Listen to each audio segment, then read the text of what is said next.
화면을 보시면서 교독하겠습니다. 천사가 여자들에게 말하여 이르되 너희는 무서워하지 말라. 십자가에 못 박히신 예수를 너희가 찾는 줄을 내가 아노라.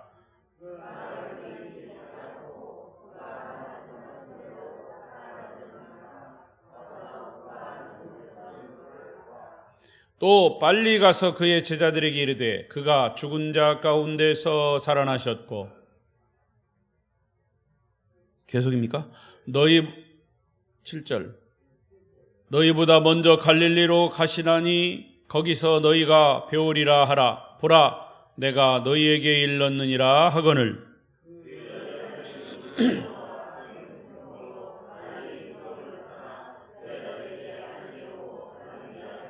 예수께서 그들을 만나 이르시되 평안하냐 하시거늘 여자들이 나아가 그 발을 붙잡고 경배하니,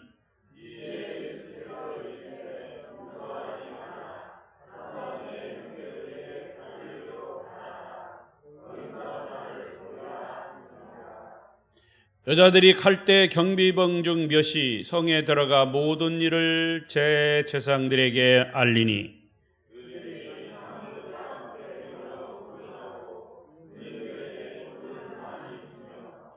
이르되 너희는 말하기를 그의 제자들이 밤에 와서 우리가 잘 때 그를 도둑질하여 갔다 하라.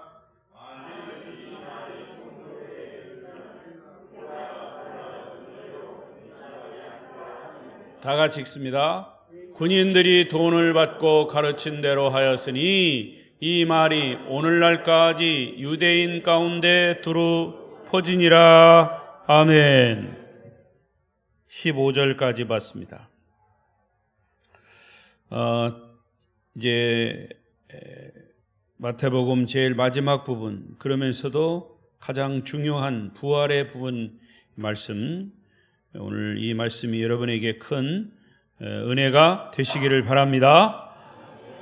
예배 후 3일 동안 평안하셨습니까? 더운 날씨에 오늘도 예배 자리에 나오신 여러분을 축복하고 환영하고 사랑합니다. 옆 사람과 인사하십시다. 만나서 반갑습니다.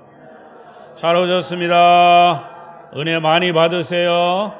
감고사축 감사합니다. 고맙습니다. 사랑합니다. 축복합니다.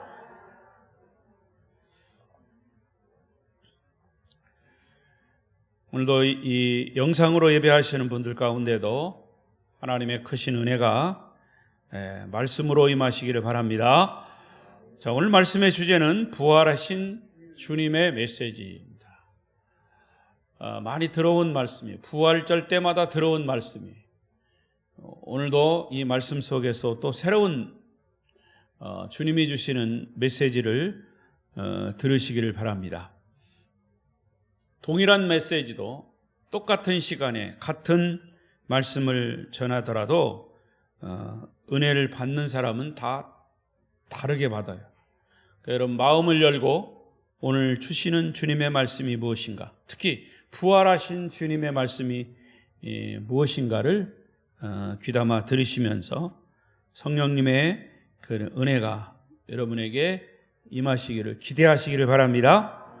자, 오늘 본문의 말씀은 예수님이 십자가에 못 박혀 죽으신 사건을 직접 목격한 여인들이 안식일이 지난 새벽 동이 트기 전에 미명에 무덤을 찾아갔을 때 예수님의 부활 소식이 천사로부터 전해졌습니다. 제가 지난 시간에는 천사로부터 전해진 부활의 메시지였고요. 오늘은 부활하신 주님이 직접 나타나셔서 부활의 메시지를 전하셨습니다. 여러분, 다시 한번 새겨보면 예수님의 이 부활 사건은 복음의 최고의 절정, 복음의 하이라이트입니다. 여러분, 모든 인간의 삶에는 이렇게 리듬이 있어요. 논문에도 보면 서론, 본론, 결론이 있습니다. 서론이 있고 본론이 있고 결론이 있어요. 어디가 가장 중요할까요? 결론이 중요합니다. 결론. 영화도요, 기승전결이 있습니다. 시작이 있고 전 올라갔다가 이제 결론을 내립니다. 드라마도 그렇고 연극도 그렇고 모든 글에도 그렇고. 그래서 사실은 예수님의 생애도 보면 기승전결이 있고 서론본론 결론이 있고 뭐 이런 것들이 있습니다. 그 중에서 역시 가장 중요한 것은 결론입니다. 남자들의 특징은 결론을 좋아합니다. 여자들의 특징은 과정을 중요시합니다. 그래서 부부가 직장생활 하루 갔다 와서 이제 여자가 집에서 막 부인이 막 오늘 된 얘기를 합니다. 그럼 남자들의 공통적인 얘기가 뭡니까? 결론부터 얘기해. 결론부터 얘기해. 결론이 뭐요? 왜? 과정은 귀찮다 이거예요. 나 피곤하다 이거예요. 결론부터 얘기해. 그러나 여자들은 결론이 중요한 게 아니에요. 그 과정을 다 설명해야 돼. 그럼에도 불구하고 결론이 중요합니다. 복음도요, 결론이 중요합니다. 복음의 결론은 뭐냐? 부활입니다. 예수님의 부활. 그래서 마태복음도 28장의 긴 이야기가 기승전결, 서론, 본론, 결론 쭉 나와 있지만 마지막 부분에 해당되는 부분이 부활, 예수의 부활. 하이라이트입니다. 활용점정이라고 그러죠? 활용점정. 용을 그렸습니다. 용을 다 그려놨는데 뭐를 안 그렸어요? 눈을 안 그렸어요. 그 마지막 눈에 점을 딱 찍을 때 용이 되는 겁니다. 우리는 용을 막이라고 하지만 어쨌든 사람들은 용의 활용점정, 눈에 점을 찍으면 용이 그림이 살아서 하늘로 승천한다고 그러잖아요. 네. 그렇습니다. 예수님의 부활이 없으면 우리의 구원도 없습니다.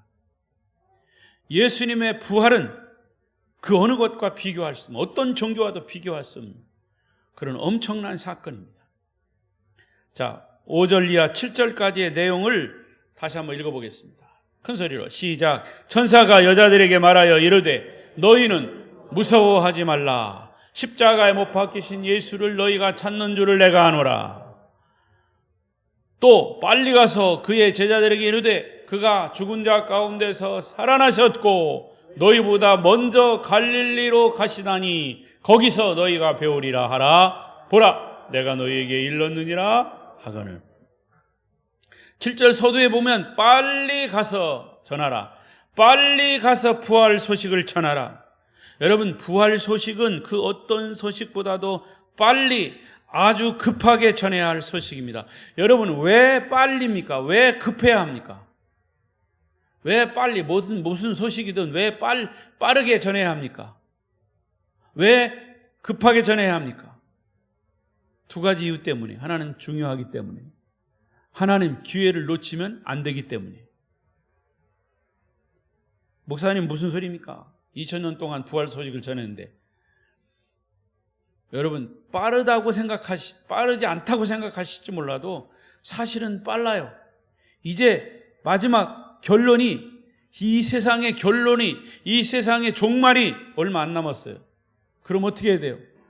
빨리 전해야 돼요. 중요하기 때문에. 예수님의 부활 소식을 전해들은 사람은 누구든지 급해지는 겁니다. 부활의 긴급성에. 부활의 소식을 들은 사람은 여유가 없습니다. 부활의 소식을 전하는 사람은 한순간도 주저할 수가 없습니다. 예수님이 부활하셨다라고 하는 이 엄청난 사실은 왜 중요합니까? 사망 권세가 무너졌기 때문에, 죄악의 세력이 깨어져 나갔기 때문에, 사탄의 세력이 박살났기 때문에 빨리 전해야 합니다. 좋고 기쁘고 급한 것일수록, 이 중요한 것일수록 빨리 전해야 합니다. 여인들은 무덤을 떠나 예수님의 부활을 제자들에게 알리려고 뛰어갔다고 그랬어요. 뛰어갔다. 이것이 바로 부활의 신앙의 긴급성, 절박성입니다. 부활하신 주님을 전하는데 걸어갈 수가 없어요. 저는 여러분의 믿음, 여러분이 뛰어가며 달려가며 찬양하며 기적을 선포하는, 이 부활을 선포하는 부활 신앙인들이 되시기를 축복합니다. 여러분, 기독교는 다른 종교가 감히 넘볼 수 없는 이 부활의 메시지가 있어요. 어느 종교도 부활은 없습니다. 기독교는 예수님이 죽었다 다시 살아났다는 것을 믿는 부활의 종교입니다. 그래서 부활을 믿는 사람은 사실은 정직하게 살아야 돼요. 이 세상이 끝이면 아무렇게나 살아도 돼. 켓세라세라, 될 대로 되라, 마음대로 살아도 돼. 왜? 이 세상이 끝이니까. 그러나 부활을 믿는 저와 여러분은 다시 살기 때문에, 다시 살면 하나님의 심판이 있어요. 다시 살면 내가 이 세상에 살았던 그 모든 그런 것들이 다 드러나요. 그러니까 부활신앙은 첫째, 정직하게 살아요. 숨길 수가 없는 거예요. 부활을 믿는 사람은 불의와 타협하지 않아야 합니다. 부활을 믿는 사람은 세상의 권력이나 재물이나 그리고 어떤 세력과도 타협하지 않아야 합니다. 그래서 자연히 이 기독교 부활신앙은 도덕적이고 윤리적인 것을 넘어서는 겁니다. 다 종교들은요, 다 도덕적이고 윤리적입니다. 내가 돌을 닦으면 내 스스로가 불자가 된다, 불타가 된다. 공자는 좋은 말씀을 많이 하셨어요. 다 윤리 도덕적인 거예요, 따지고 보면. 그러나 그들이, 그 교주가 죽었다가 다시 살아났다, 그래서 우리의 죄의 문제를 해결했다, 그런 얘기는 없어요. 그들을 멸시하거나 무시한 건 아닙니다.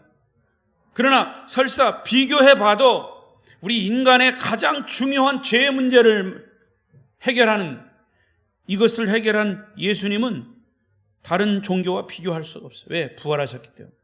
그래서 기독교는 도덕과 윤리를 넘어서 죽음에 대한 생명의 선언입니다.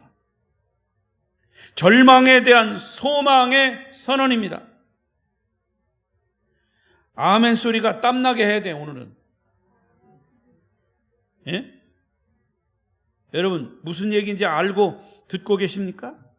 이 부활 소식은 죽음에 대한 생명의 선언입니다.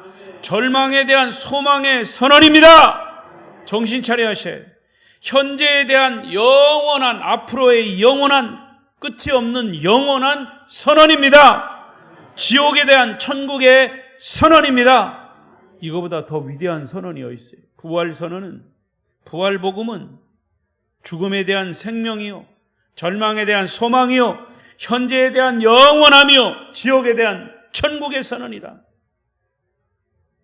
자, 이렇게 천사의 말을 듣고 부활하신 예수님의 소식을 전하기 위해서 급히 뛰어가고 있는 여인들에게 부활하신 주님이 나타나셔서 말씀하십니다. 9절 시작. 예수께서 그들을 만나 이르시되 평안하냐 하시거늘 여자들이 나아가 그 발을 붙잡고 경배하니. 자, 이제 지금부터 예수님께서, 부활하신 예수님께서 말씀하신 몇 가지 메시지가 있습니다. 첫 번째는 평안하냐 이겁니다. 이 메시지는 부활하신 주님이 언제 어느 때 여러분에게 주시는 메시지예요. 부활절 때만 주시는 메시지가 아니에요.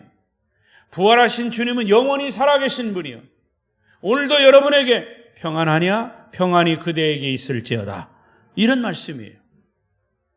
절망하고 좌절하고 무서워하고 두려워하고 있는 모든 인류에게 주시는 평화의 메시지. 그래서 유대인들은 서로 만날 때 안녕하십니까 이렇게 우리처럼 인사 안 해. 미국 사람처럼 굿모닝, 좋은 아침입니다, 이런 인사 안 해. 유대인들의 인사는 성경에 나오는 샬롬입니다. 샬롬.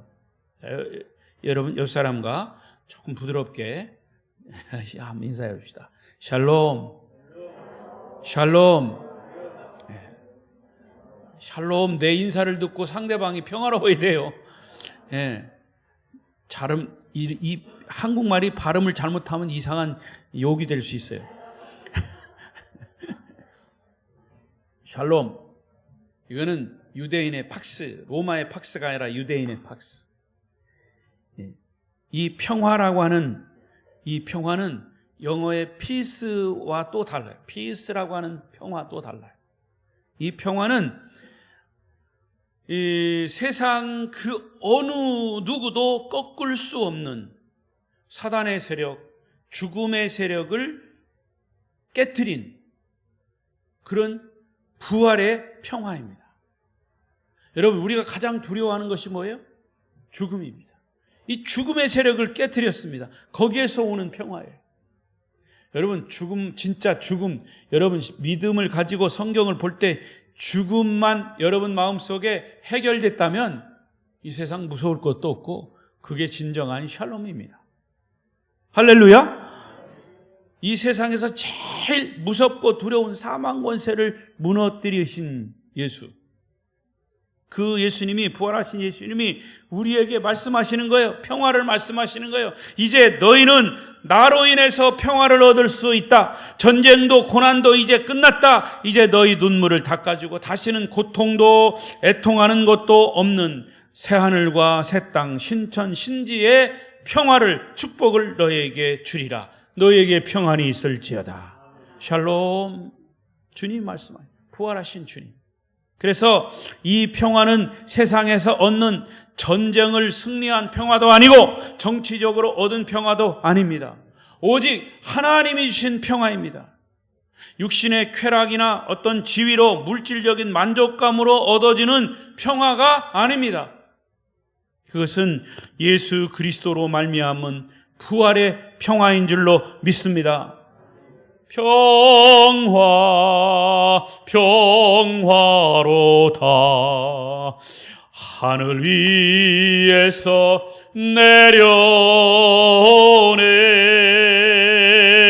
그 사랑의 물결이 영원토록 내 영혼을 덮으소서. 제 노래가 얼마나 평화로운지 아직도 주무시는 분이 있어요. 뭐 좋습니다. 여러분, 그런 평화를 가지고 평안히 주무시기를 바랍니다. 근데 예배 끝날 때, 설교 끝날 때는 눈을 떠야 돼요. 하나님이 주시는 평화. 두 번째 메시지 10절입니다. 10절 시작. 이에 예수께서 이르시되 무서워하지 말라. 가서 내 형제들에게 갈릴리로 가라 하라. 거기서 나를 보리라 하시니라. 여기서 무서워하지 말라. 두 번째 메시지. 부활하신 주님이 주시는 두 번째 메시지. 무서워하지 말라. 의심하고 무서워하는 여인들에게 말씀하시는 주님의 자비로운 음성. 평안하냐? 평안할지어다. 란 하고 말씀하신 다음에 이제는 무서워하지 말라. 이 말씀 속에는 그럼에도 불구하고 이 여인들에게 무서움이 있었고 두려움이 있었기 때문이에요.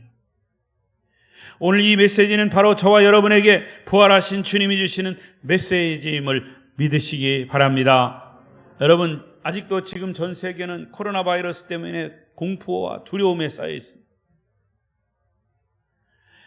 러시아와 우크라이나 전쟁 때문에 전 세계가 경제 위기 속에 있습니다. 기름값이 계속 올라가고 있습니다. 많은 사람들이 그런 일들 때문에, 주변 환경 때문에 계속 불안해하고 있어요. 여러분 뉴스에 보셨나 모르지만 미국의 라스베가스라고 하는 곳이요, 사막입니다. 사막. 네바다주 라스베가스. 근데 그 라스베가스 사막, 비가 오지 않는 지역이요. 그런데 거기에 홍수가 났어요. 비가 엄청나게 와가지고, 그 라스베가스라는 곳이 도박의 도시잖아요.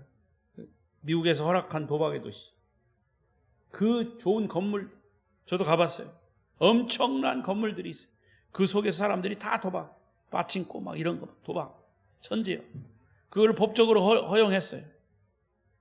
근데 그 좋은 건물에 비가 와가지고 막 그 건물이 다 이 지붕에 막 물이 새가지고 막 물이 쏟아지니까 그 도박 기계들이 막 다 전기로 돼 있는 건데, 거기서 사람도 죽었습니다. 전기에 감염이 돼가지고. 그렇게 비가 많이 와가지고 사람들이, 이 건물도 그렇게 무너지고 사람들이 죽은 예가 없었다는 거예요. 자, 이것은 뭐냐? 기후의 변화로 인해서 세계 지구가, 이 지구가, 세계가 지금 아주 몸살을 앓고 있습니다. 이 사람들이 그런 것으로 인해서 무서워하고 두려워합니다.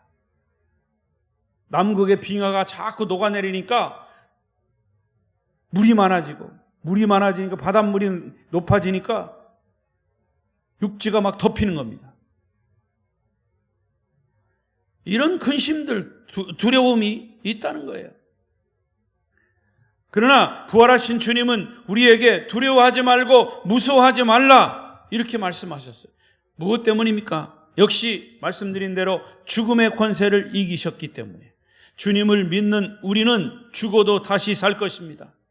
부활신앙입니다. 죽음이 우리를 괴롭히지 못할 것입니다. 질병이 우리를 이기지 못할 것입니다. 이제 코로나 바이러스도 하나님의 이런 조절함으로, 하나님의 조절 능력으로 이제 소멸될 줄로 믿습니다. 그래서 바울은 이런 고백을 했어요. 고린도전서 15장 55절 57절 읽어보십시다. 사망에 대한 이런 도전을 했어요. 시작. 너의 승리가 어디 있느냐? 사망아, 내가 쏘는 것이 어디 있느냐?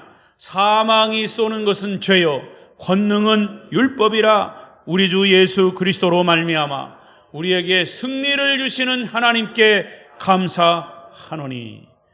부활에 대한 승리를 이렇게 바울은 고백합니다.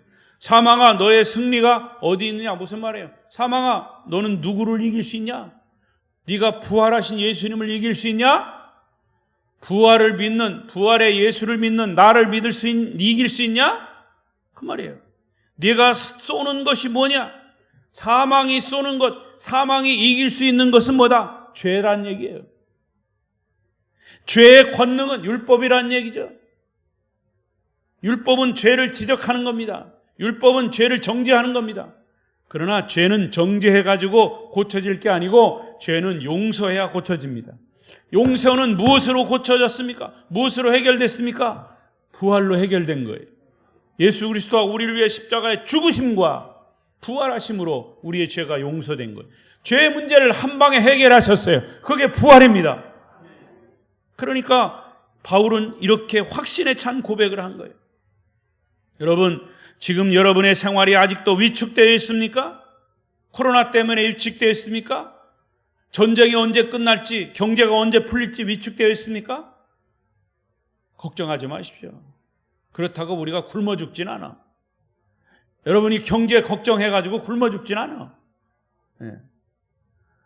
여러분, 국회의원들이나 이 정치하는 사람들도 그냥 국민들을 염려하고 걱정하고 자기들이 정치를 망치고 있어. 자기들이 경제를 망치고 있어. 우리가 차라리 저와 여러분이 할 것은 하나님께 기도하는 거예요. 하나님, 저들의 마음을, 이 위정자들의 마음을 움직여서 지혜롭게 하셔서 이 나라를 잘 이끌어갈 수 있도록. 할렐루야. 하나님을 두려워야지. 하나님을 두려워야지. 어쩌면 이런 어려움들은 하나님이 살아계심을 만천하에 보여주기 위한 과정일지 모릅니다. 우리는 절대 망하지 않아요. 우리는 부활하신 주님을 믿기 때문이죠. 죽어도 다시 삽니다. 질병은 치료됩니다. 사업이 부도가 나도 다시 일어납니다. 걱정하지 마십시오. 하나님을 바라보시고 무서워하지 말라라고 하시는 말씀을 여러분 가슴 속에 신비에 새기시기를 축복합니다. 우리도 주님이 부활시켜 주십니다. 이게 바로 부활신앙이에요. 마지막 세 번째 메시지 10절에 보면 이런 말씀이 있어요. 10절 다시 보십시다. 시작. 이에 예수께서 이르시되 무서워하지 말라. 가서 내 형제들에게 갈릴리로 가라 하라. 거기서 나를 보리라 하시니라. 한번 언제도 말씀드렸을 것 같아요. 자, 여러분, 천사들에게도 예수님이 갈릴리로 가라. 천사들이 그랬고 이 여인들에게도 갈릴리로 가라. 제자들에게도 갈릴리로 가라. 이렇게 말씀하셨어요. 부활하신 예수님. 주님이 부활하신 후에 왜 제자들에게 갈릴리로 가라고 하셨을까? 주님이 십자가에 못 박히실 때 다 도망쳤던 배신자들이에요. 좌절하고 절망하고 있던 제자들에게 왜 갈릴리로 가라고 하셨을까? 여러분, 주님은 우리가 배신해도 우리를 버리지 않아요. 우리는 주님을 버릴지 몰라도 주님 우리를 버리시지 않아요. 주님 우리를 사랑하십니다. 여러분들은 사랑받기 위해 태어나신 분들이에요. 아멘이 더 이잡섰어요? 여러분 옆 사람과 얘기합시다. 당신은 사랑받기 위해 태어나신 분입니다. 한 번 더 시작.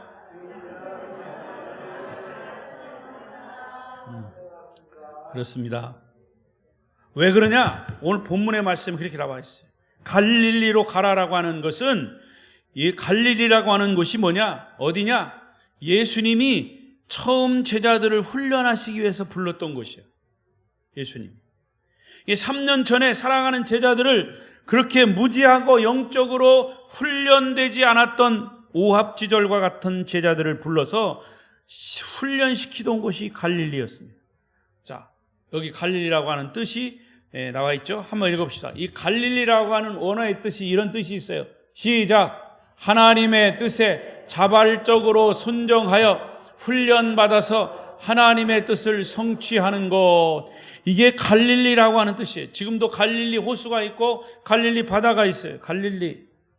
하나님의 뜻에 자발적으로 순종해서 훈련받고 하나님의 뜻을 성취하는 것. 이게 갈릴리의 뜻이에요. 그러니까 더 쉽게 얘기하면 예수님은 3년 동안 영적인 훈련을 받은 제자들, 그런데 3년 동안 열심히 훈련받았지만 예수님이 십자가에 달리실 때 다 도망갔잖아요. 배신자들이에요.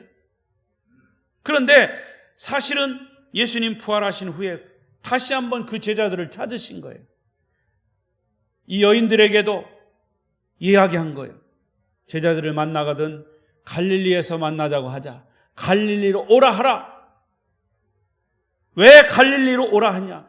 갈릴리에 가면 제자들이 훈련받던 생각, 훈련받던 현장, 과거에 예수님과의 그 같이 동고동락했던 것들이 떠오르게 됩니다. 우리 손자들이 왔다가 갔어요. 올 때는 얼마나 좋았는지 몰라. 갈 때는 정말 더 좋더라고. 그 말이 맞는 말이에요. 이제 7살, 4살, 5살, 네. 5살짜리가요, 작년에도 왔어요. 작년에도 왔다가 이제 가면서 우리 오숙기 집사님네 카페에 들렀어요. 그랬더니 그 5살짜리가 딱 거기 벌써 차 타고 딱 문에 들어오니까, 야, 여기 작년에 왔던 데다. 아는 거예요. 작년에 왔던 데래요. 그런 5살짜리도 자기가 한 번 왔던 데를 기억하는데, 이 제자들이 3년 동안 훈련받았던 곳을 가면 예수님과 훈련했던 것이 생각 안 나겠어요? 그럼 예수님과 훈련받았던 것을 떠올리면서 생각날 때 무엇이 생각나겠어요? 자기들이 주님을 배신한 거 생각나겠죠. 특히 요한복음 이제 마지막 20장에 가서 보면 어떤 현상이 나옵니까? 베드로 갈릴리 바다에서 고기 잡을 때 예수님이 부활하시고 나타나셔서 3번 부인한 거, 그거 책망하지 않고 고기를 구워주시면서 이것을 먹어라. 베드로 심정이라면 어떻겠습니까? 쥐구멍이라도 있으면 막 들어가고 싶은 심정이었겠죠. 이 갈릴리라고 하는 것이 바로 그래요.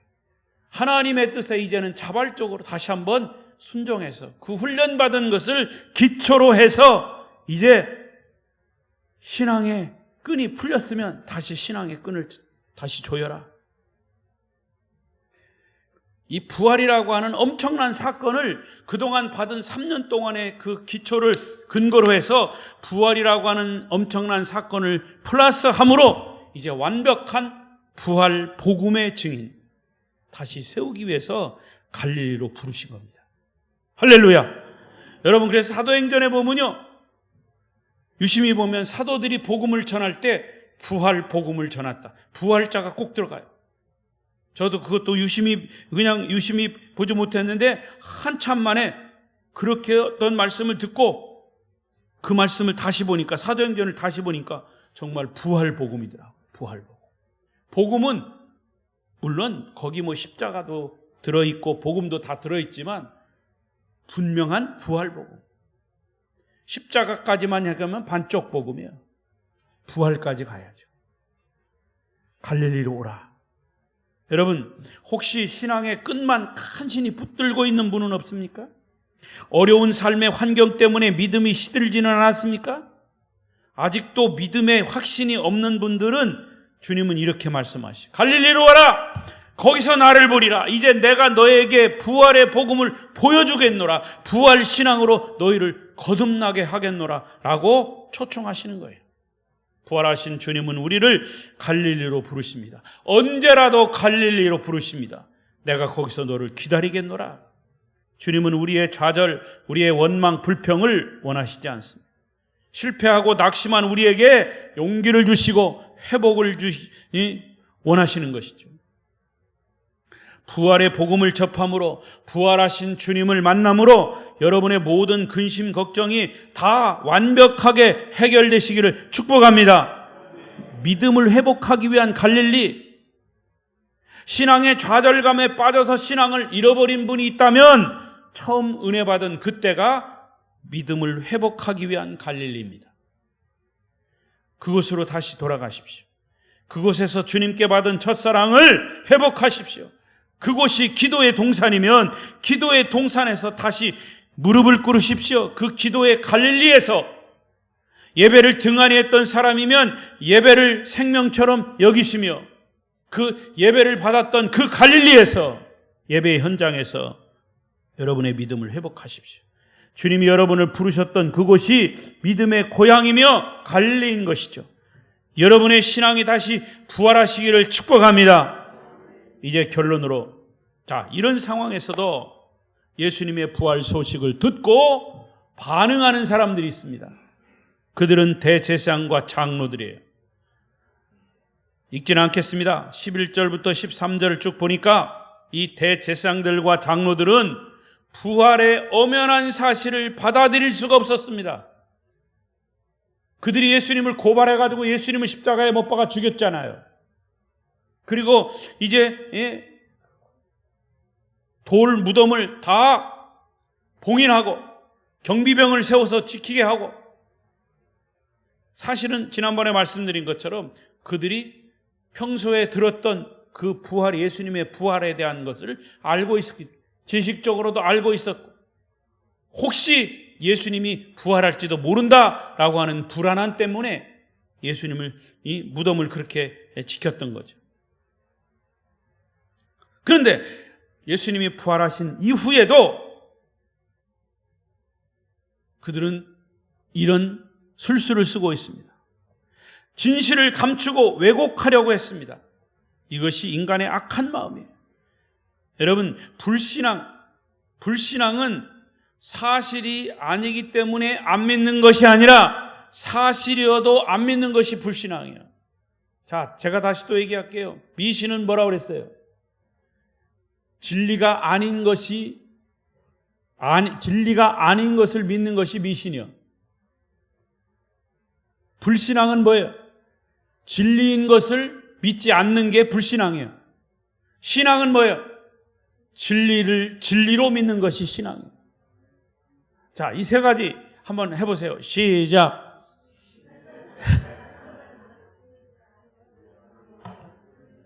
미신은 뭐라고요? 진리가 아닌 것을 믿는 거예요. 그러니까 미신은 미신인 거예요. 미신은 어리석은 사람들이 믿는 거예요. 그러면 불신앙은 뭐라고요? 진리를 믿지 않는 게 불신앙이에요. 신앙은 뭐예요? 진리를 진리로 믿는 게 신앙이에요. 그러니까 진리를 진리로 믿는다. 예수님이 진리예요. 그러니까 예수님을 믿는 게 진리인 거죠. 신앙인 거죠. 아멘? 예. 그러니까 부활의 기적을 보고도, 진리를 보고도 안 믿는 것이 불신앙이에요. 제사장들이 그랬어요. 여러분 산천초목을 보십시오. 여기 꽃 한 송이를 보십시오. 이 꽃 한 송이 속에 하나님의 이름이 새겨져 있어요. 하나님의 창조함을 우리는 볼 수 있어요. 누가 하나님을 부인합니까? 악한 인간들은 하나님을 부인합니다. 하나님을 거부합니다. 증거를 갖다 대고 사실을 보여줘도 안 믿는 것이 불신앙이에요. 불신앙 뒤에는 사탄이 숨어 있습니다. 대제사장들과 장로들은 군인들에게 돈을 주면서 매수를 합니다. 예수가 부활했다는 사실을 말하지 말고 시체를 누가 훔쳐갔다고 소문을 내라. 저는 이 본문을 통해서 대제사장들, 장로들이 마지막 순간까지 이 진리를 거부하고 왜곡하려고 했던 이 방법을 계속 사용하고 있습니다. 근데 그 방법은 2000년 전이나 지금이나 아주 똑같이 사탄의 사조를 받은 악한 사람들이 쓰는 방법이에요. 첫째 방법은 돈으로 매수하는 방법. 12절을 보십시다. 12절 시작. 그들이 장로들과 함께 모여 의논하고 군인들에게 돈을 많이 주며. 여러분, 군인들에게 돈을 많이 주었다 그랬어요. 원래 뇌물은 작게 주면 안 돼요. 많이 줘야 돼요. 예. 돈이란 항상 상대방이 말을 못할 만큼 많이 줘야 돼요. 돈으로 입을 틀어막는 거죠. 돈을 주는 방법, 돈으로 사람을 매수하는 방법은 옛날이나 지금이나 그만큼 힘이 있어요. 위력이 있습니다. 그러나 여러분, 돈이 아무리 힘이 있어도 진실을 살 수는 없는 거예요. 돈이 진실을 살 만큼 위력이 있는 것은 아니다 그 말이에요. 돈으로 모든 것을 해결하는 것, 바로 이것이 대제사장들, 장로들의 어리석은 방법입니다. 저는 요즘 다른 분들은 어떤지 모르겠어요. 저는 개인적으로 요즘 이 TV 정치하는 사람들 보면 다 이런 방법이에요. 돈 가지고 사람 매수해가지고 저질러 나쁜 짓 해놓고 아니라고 하고 거짓말하고, 참 어떻게 보면 참 한심해요. 저런 사람들이 우리나라 지도자라고 있으니 말이에요. 예? 그러면서 말로는 국민들을 위해 한다고 국민을 갖다 붙이고, 그러니까 이 말하는 사람들은 국민이 개나 돼지냐 이렇게 얘기합니다. 여러분, 이것이 다 사탄의 술수입니다. 사탄의 술수. 돈으로 모든 것을 해결하는 것, 이것이 바로 대제사장들과 장로들의 어리석은 방법. 하나님을 믿는 우리 그리스도인들은 잘못된 것을 분별해야 할 줄로 믿습니다. 두 번째, 또 한 방법은 진실을 왜곡하는 방법이에요. 13절을 보십시오. 13절 시작. 이르되 너희는 말하기를 그의 제자들이 밤에 와서 우리가 잘 때 그를 도둑질하여 갔다 하라. 예수님이 부활하신 사건을 실종 사건으로 왜곡한 거예요. 시신이 도둑질 당했다. 시신을 도둑질 당했다. 여러분, 거짓말은 일시적으로는 통하고 성공할 수도 있어요. 그러나 영원히 묻히지는 않아요. 한 시대에 통할 수는 있습니다. 그러나 모든 시대에 다 통하지 않아요. 거짓말은 이 세상에서는 통할 수 있어요. 어떤 거짓말은 역사가 100년, 1000년이 지나도 계속 통할 수 있어요. 그러나 여러분, 천국에 가면 거짓은 통하지 않아요. 하나님 앞에서는 통하지 않아요. 누가 거짓말을 합니까? 마귀의 자식들이 거짓말합니다. 하나님은 절대로 우리에게 거짓의 영을 주시지 않았어요. 귀신의 영이 있는 사람들은 거짓말을 잘합니다. 여러분도 거짓을 잘 분별하시기를 축복합니다. 세 번째 방법은 권력을 이용하려 했습니다. 14절 시작. 만일 이 말이 총독에게 들리면 우리가 권하여 너희로 근심하게 하리라 하니, 군병들에게 돈을 많이 주면서 사실이 아닌 거짓말을 소문내게 했어요. 그리고 혹시 너희가 이것이 들켜도 드러나도 안심해라. 내가 빌라도 총독에게 이미 다 말해놨으니까 그 총독이 말하면 너희들이 괜찮을 거다. 내가 돈을 주고 다 손을 써 놨으니까 절대 문제가 없을 거다. 여러분, 그게 그때는 통할지 몰라요. 그러나 시간이 지나 보세요. 안 통합니다. 우리가 지금 현장을 보고 있어요. 우리나라 현장을 그대로 보고 있어요. 성경은요, 뜬구름 잡는 얘기가 아닙니다. 우리가 살아가는 현실을 이런 방법으로 이렇게 우리에게 알려주고 깨우쳐 주시는 거예요. 그럼 우리는 믿는 사람들은 이 말씀을 보고 분별할 줄 알아야 돼요. 영적인 분별력, 삶의 분별력. 사실 대제사장들과 장로들이 돈으로 매수하고 거짓 음모를 꾸밀 수 있었던 것은 이 총독의 권력의 보호를 받고 있었기 때문이죠. 그래서 안심하고 그런 일을 저지른 거예요. 많은 사람들은 안개와 같은 덧없는 인생과 10년도 못 가는 이 권력을 하나님처럼 생각하는 거예요. 옛사람의 말은 진리요. 또 얘기하지만 화무는 11홍이요. 달도 차면 기울고 권불 10년이라 했습니다. 꽃은 활짝 피었다가 10일이 못 돼서 져버리고 보름달도 시간이 지나면 기울고 권력은 10년을 못 간다고 했습니다. 15절 말씀을 보십시다. 15절 시작. 군인들이 돈을 받고 가르친 대로 하였으니 이 말이 오늘날까지 유대인 가운데 두루 퍼지니라. 무슨 얘기입니까? 역사라고 하는 것은 이 군병들이 소문낸 것처럼 거짓으로 기록될 수 있다는 거예요. 그러니까 오늘날까지 유대인 가운데 두루 퍼지니라 한 말이 뭐예요? 돈을 주고 매수하고 제사장들이 거짓말하고 예수님은 버젓이 부활하셨는데 눈 가리고 아웅한 거 아니냐? 이런 사실들을 다 기록해라. 유대인들까지 다 두루 알고 있다는 거지. 그러니까 다 들통났잖아요. 빌라도가 재판 잘못한 것, 대제사장, 바리새인, 종교 지도자들이 지도자들로서의 잘못된 것 다 드러났어요. 아직도 우리 개인적으로 혹은 이 공동체적으로 이 나라 전 세계 거짓 때문에 망해가는 그런 경우가 얼마나 많은지 몰라요. 그러나 그것은 다 드러납니다. 천국에 가면 인류의 역사란 것이 얼마나 위선과 거짓으로 점철되고 있는지 알게 될 것입니다. 사람들은 세월이 지나면 거짓된 역사가 바르게 수정된다고 믿어요. 그러나 수정된 것보다는 수정되지 않고 그냥 거짓으로 묻히는 것들이 얼마나 많은지 몰라요. 인간이 바로잡는 역사는 완전하지 않은 거예요.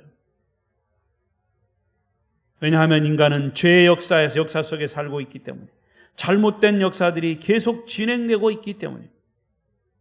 이제 말씀을 맺겠습니다. 여러분, 인류 최대의 사기극이 뭔지 아십니까? 그건 진화론이에요.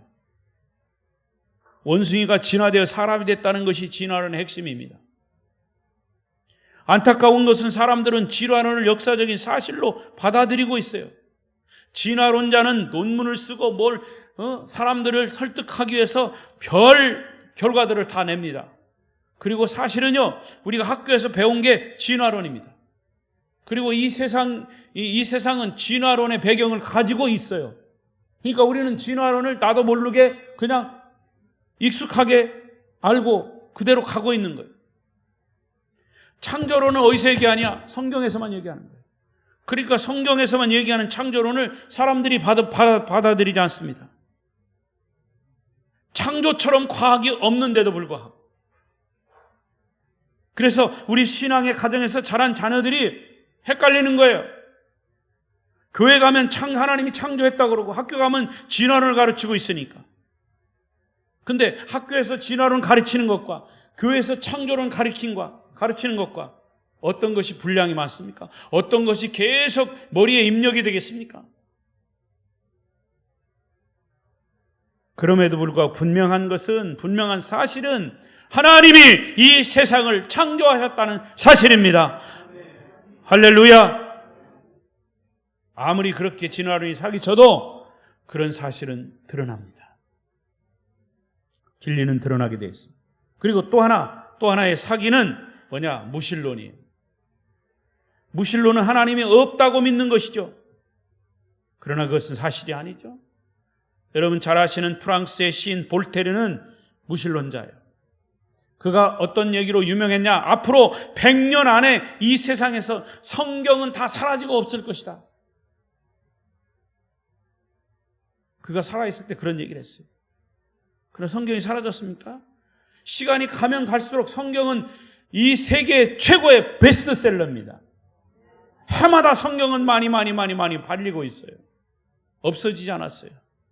100년이 지나고 1000년이 지나도 성경은 없어지지 않았어요. 그 말은 하나님이 살아계시다는 얘기죠.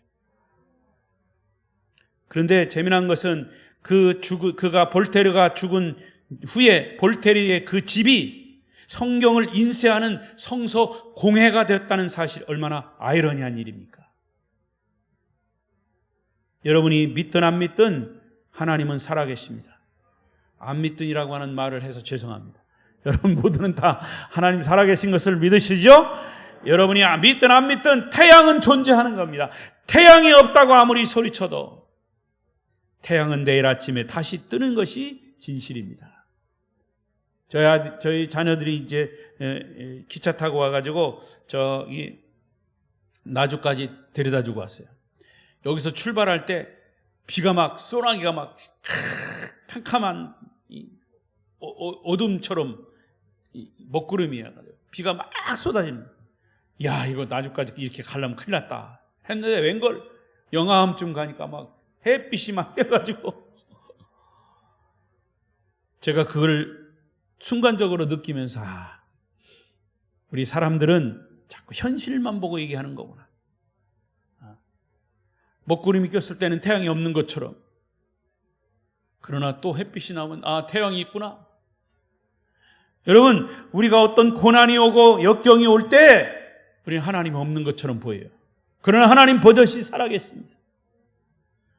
예수님의 부활은 감출 수가 없는 진실입니다. 성령 받은 경건한 성도들 속에 부활하신 예수님은 오늘도 인류 역사를 주관하신 줄로 믿습니다. 주님은 오늘 불안해하는 우리에게 말씀하십니다. 평안이 너희에게 있을지어다. 놀라지 말고 두려워하지 말라. 그리고 믿음의 갈리에서 나를 만나자. 여러분은 부활신앙을 굳건히 지키시기를 바랍니다. 언제까지 미지근한 신앙으로만 계시려고 합니까? 다시 부활신앙을 회복하시기를 바랍니다. 정말 이 세상 종말이 다가오고 있습니다. 주님은 분명히 다시 오십니다. 그때 주님은 심판주로 오십니다. 그때를 준비하기 위해 우리가 할 일은 부활하신 주님과의 소통을 위해 기도와 말씀을 놓지 않는 것입니다. 이제 곧 우리의 모든 삶은 주님의 부활하심과 같이 다시 부활하게 될 것입니다. 여러분의 삶이 부활신앙으로 날마다 회복되시기를 바랍니다. 주님의 독촉하심을 저와 함께 느끼고 체득하며 체험하면서 부활신앙으로 날마다 승리하시기를 축복합니다. 기도하겠습니다.